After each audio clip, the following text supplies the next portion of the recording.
Humidifiers are great to use during drier months as they add moisture in the air.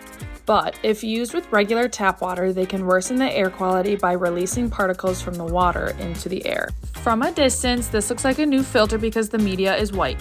However, if you run your finger across it, you can see that it is covered in white dust.